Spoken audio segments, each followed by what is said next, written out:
മനസ്സ് വളരെ ചെറിയൊരു ഭാഗമാണ്, എന്നാൽ വിശാലമായൊരു ഭാഗമാണ് ഉപബോധ മനസ്സ്. നമ്മളറിയാതെ നമ്മളെ നിയന്ത്രിക്കുന്നതൊക്കെ നമ്മുടെ ഉപബോധ മനസ്സാണ്. നമ്മൾ അറിഞ്ഞുകൊണ്ട് ചെയ്യുന്ന കാര്യങ്ങൾ നമ്മുടെ ബോധ മനസ്സിലുമാണ്. അപ്പോൾ നമ്മളറിയാതെ കാര്യങ്ങൾ നമ്മളെ നിയന്ത്രിക്കണമെങ്കിൽ, നമ്മളറിയാതെ നമ്മുടെ പൊട്ടൻഷ്യൽ പുറത്തേക്ക് വരണമെങ്കിൽ, നമ്മളറിയാതെ നമ്മുടെ ലക്ഷ്യത്തിലേക്കുള്ള യാത്ര നമ്മൾ പോകണമെങ്കിൽ നമ്മളെ ഉപബോധ മനസ്സിനെ നമ്മൾ പഠിപ്പിച്ചു കൊടുക്കണം അതിനുള്ള കാര്യങ്ങളെല്ലാം. അതിനുള്ളൊരു മാർഗമാണ് സെൽഫ് ടോക്ക്. നമുക്ക് നമ്മളെക്കുറിച്ച് അറിയുന്ന കാര്യങ്ങളെല്ലാം നമ്മുടെ ഉപബോധ മനസ്സിന് പറഞ്ഞു കൊടുക്കുക. എനിക്കൊരുപാട് കഴിവുകളുണ്ട്, എനിക്ക് നല്ല ആത്മവിശ്വാസമുണ്ട്. അങ്ങനെ നമ്മുടെ കഴിവുകൾ, നമ്മുടെ പോസിറ്റീവുകൾ എല്ലാം നമ്മുടെ ഉപബോധ മനസ്സിന് നമ്മൾ പറഞ്ഞു കൊടുത്താൽ നമ്മളറിയാതെ നമ്മുടെ ഉള്ളിൽ നിന്ന്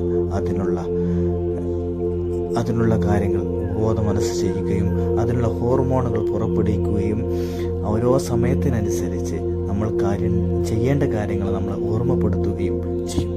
അങ്ങനെ നമ്മുടെ ജീവിതത്തിൽ നമുക്ക് വലിയ വിജയങ്ങൾ കരസ്ഥമാക്കാൻ സാധിക്കും. അതിന് ഇന്നു മുതൽ നമ്മളോട് തന്നെ സംസാരിച്ചു കൊണ്ടിരിക്കണം. നമ്മളെ സ്നേഹിക്കണം, നമ്മളോട് സംസാരിക്കണം. ഒരു കാമുകൻ കാമുകിയോട് സംസാരിക്കുന്നത് പോലെ പതിയെ സ്നേഹത്തോടെ